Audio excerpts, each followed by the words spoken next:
The issue before the impeachment court today is not whether you possess the power to issue a subpoena. The real issue is whether such power may be exercised in a manner that disregards due process and compels the production of documents and information beyond what is allowed by law. Your Honors, jurisprudence provides that for a subpoena to be valid, it must comply with twin requirements of 1, definiteness, and 2, relevance. Ibig sabihin po nun, dapat particularly described po ang nasasaklaw ng subpoena at dapat may direktang kaugnayan sa ginagawang paglilitis. Your Honors, when a subpoena becomes oppressive, when it is unreasonable, and when it is merely issued for the very purpose that there is a hope that somewhere, somehow, something incriminating will come out, it ceases to be an instrument of justice. It becomes a weapon of a fishing expedition. And that is exactly what confronts this very court today. And that is why the defense has taken the position that the prosecution's requests must be denied. Allow me to explain, and let me begin with constitutional points. Our first point, Your Honors, due process.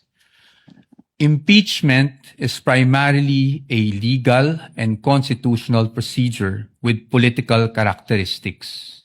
It is sui generis, but it is not a purely political proceeding. Ibig sabihin po nun, the Bill of Rights, especially the due process clause, applies in all stages of the impeachment process. Your Honors, those are not my words. Those are the words of the Supreme Court in Duterte versus House of Representatives. And that is the law of the land. When we speak of due process, we offer a simple proposition that evidence must be present to support each and every accusation. Pero hindi po yon yung nangyari dito. Balikan po natin kung saan nagsimula itong proceeding na ito. I have here with me, Your Honors, copies of the Saballa and Cabrera complaints, both filed before the House of Representatives.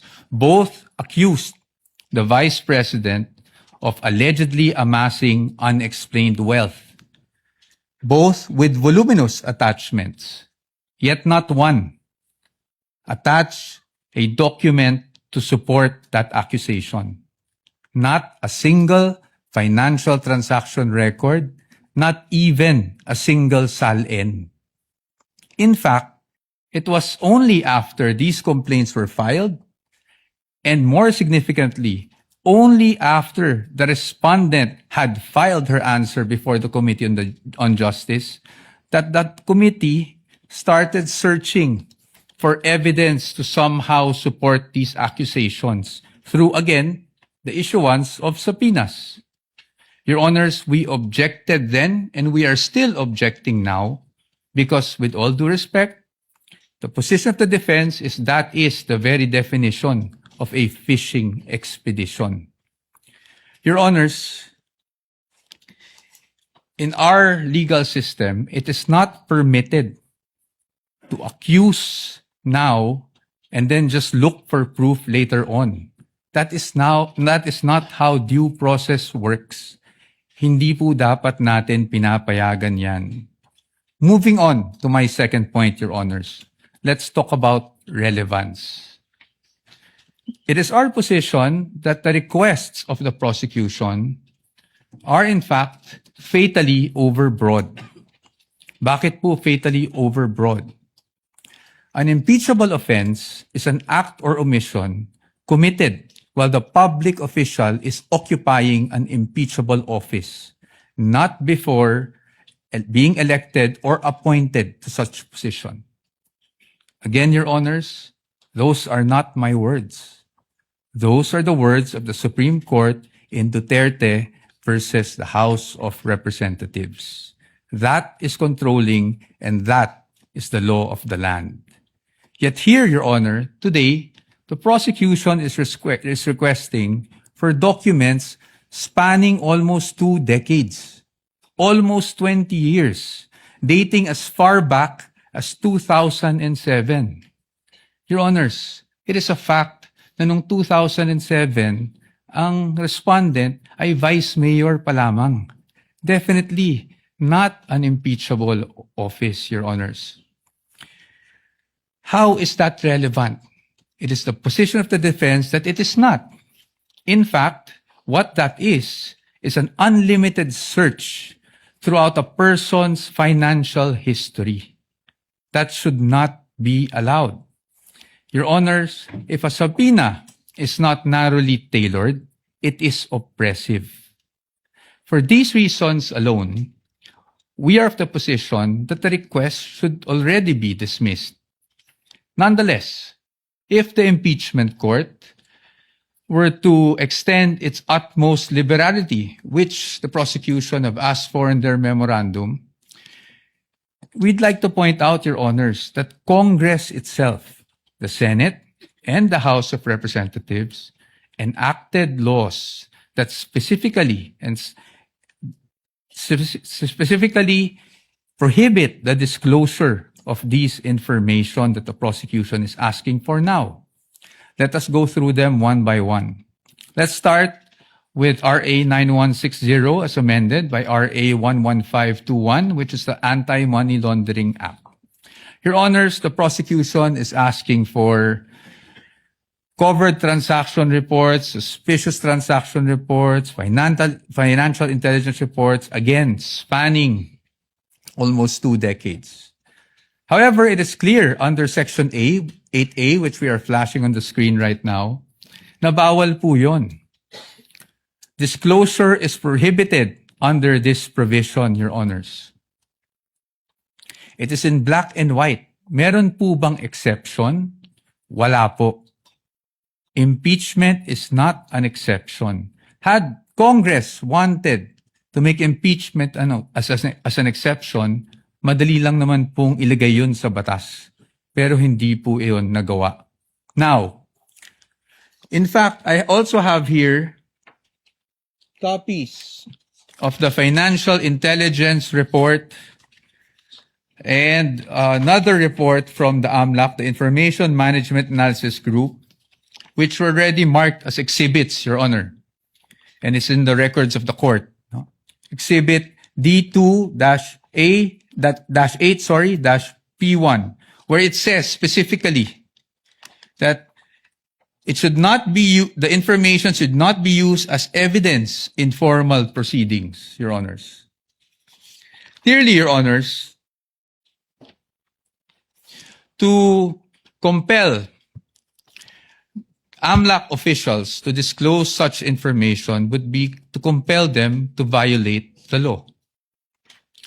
Let's move on now to the tax records, Your Honors. Prosecution is asking for tax records, so let's look at the tax code. Section 270 of which criminalizes disclosure of taxpayers' information. Meron po bang exception sa batas na ito?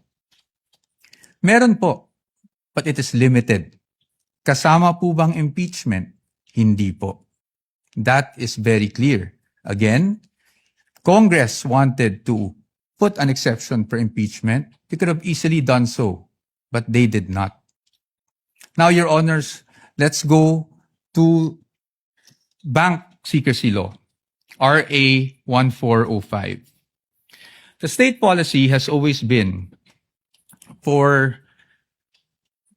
favor the secrecy of bank deposits, Your Honors. Dito, while we recognize that impeachment is in fact an exception, Your Honors, we submit that this exception is not automatic. Meaning, hindi porket may exception for impeachment, pwede na kaagad natin buksan ang lahat ng bank records na hinihingi ng prosecution. Why?